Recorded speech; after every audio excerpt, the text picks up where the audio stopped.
Les ministres des Affaires étrangères de l'Union européenne ont décidé de suspendre totalement l'accord sur les visas conclu en 2007 avec la Russie. Cette décision ne va pas jusqu'à l'interdiction pure et simple demandée par les pays baltes, la Pologne et la Finlande. Mais chaque pays peut aller plus loin et refuser tous les visas s'il le juge nécessaire. Le chef de la politique étrangère de l'Union européenne, Joseph Borrell, estime que les Russes ne peuvent plus venir en Europe pour se divertir.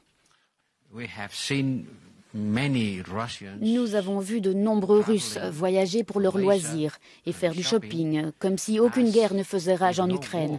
Les États membres ont estimé que nous ne pouvions pas faire comme si de rien n'était.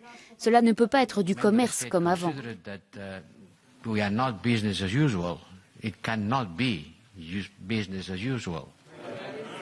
Une interdiction pure et simple n'est pas envisagée, car plusieurs États membres ont fait valoir que les dissidents russes ou ceux qui fuient les persécutions devraient pouvoir trouver refuge dans l'Union européenne. Cependant, il n'est pas certain que l'interdiction de visa envoie un message fort aux Russes moyens.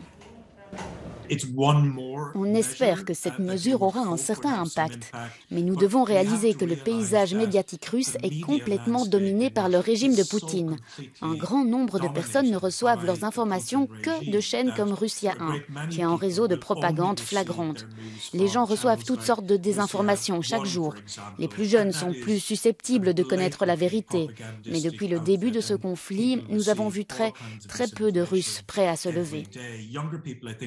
Likely to know the truth, but the simple reality is that from the beginning of this conflict, we have seen very few Russians prepared to stand up.